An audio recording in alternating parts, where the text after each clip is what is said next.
If you are in a dangerous situation with your girlfriend, please take the following steps to ensure your safety. In public, draw attention to the problem by shouting and screaming. This may deter the attacker and attract help.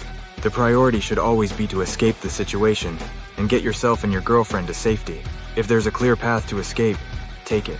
If escape isn't possible, you should try to defend yourself by protecting vital areas such as your head, neck, and torso. If you've been trained in self-defense techniques, now is the time to use them. If not, aim for vulnerable areas such as the eyes, nose, throat, and groin. You can also use ordinary objects around you as weapons. A pen, keys, or even a water bottle could be used to fend off an attacker. Please call your local emergency number immediately and report every detail you can remember about the attacker and the incident. Remember that prevention is the best defense. Stay aware of your surroundings and avoid situations that could be dangerous whenever possible. You can also take a self-defense course to learn valuable techniques and strategies to protect yourself and others in difficult situations. Please remember that this advice is meant to be general for you. Your best course of action may change depending on the situation's circumstances. Always prioritize your safety and the safety of others above all else. Self-defense training is necessary in the current societal landscape, providing an essential skill set that can prove vital in threatening situations. As referenced in the scenario above, it empowers individuals to protect themselves and those around them, such as a girlfriend. Self-defense techniques can be the crucial difference between being a victim and being a survivor. They equip individuals with the knowledge and skills to effectively navigate dangerous situations, potentially deterring attacks or minimizing harm. Importantly, self-defense training also instills a strong sense of confidence and awareness, fostering a proactive approach to personal safety. This confidence extends beyond physical confrontations, contributing to one's overall well-being and perspective on the world. Thus, the value of self-defense training is manifold, offering immediate, potentially life-saving benefits while promoting long-term well-being and resilience. I think contacting the police is crucial in the aftermath of a threatening situation. When you have taken care of your immediate safety and that of your girlfriend, please call your local emergency number. This should be done if an actual attack occurs, even if the attacker has fled the scene. It's also important to call the police if you notice suspicious behavior or feel threatened, even if no physical assault occurs.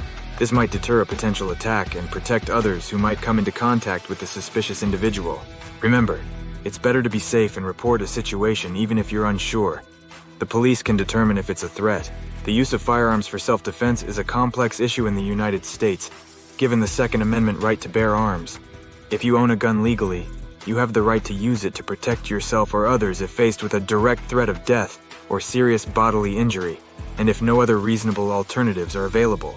However, there are essential limitations and risks to consider. First, many states must retreat, meaning you must try to escape the situation before resorting to deadly force if reasonably possible. Force must still be proportionate and reasonable, even in stand-your-ground states.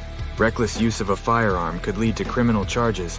Second, the aftermath of a self-defense shooting can be prolonged and traumatic, even if legally justified. There may be a lengthy investigation, potential civil lawsuits, emotional impacts, and other consequences, so firearms should always be an absolute last resort. If you ever have to use a gun in self-defense, it's critical that you immediately contact law enforcement to report the incident. I want you to be cooperative, but also look for legal counsel. While self-defense shootings can be legally justified, the laws vary by state, and the details matter greatly. You must consult an attorney to understand your rights and navigate the process safely. Overall, avoiding dangerous situations remains imperative. Carrying a firearm comes with serious legal and ethical obligations around using force. Responsible gun ownership means using firearms as a scarce and last option, not a first line of defense.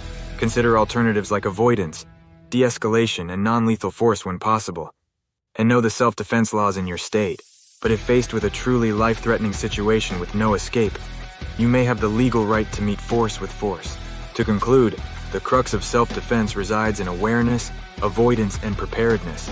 It is vital to remain aware of one's surroundings and cautionary of potentially dangerous situations. When confronted with danger, prioritizing escape and safety is paramount. When necessary and when flight isn't possible, using self-defense techniques can significantly bolster one's chances of warding off an attack. Furthermore, ordinary objects can be creatively employed as defense tools. Post-incident, contacting the police is crucial in ensuring justice and potentially preventing future incidents. Lastly, While the right to bear arms for self-defense exists, it's bound by legal principles and ethical considerations. Firearms should be a last resort, utilized only in unavoidable, life-threatening circumstances. Understanding state laws and seeking legal counsel following a self-defense shooting is essential. By following these guidelines, the endeavor is not only to survive a dangerous situation, but to emerge from it with minimal harm and apply the experience towards strengthening personal safety strategies for the future.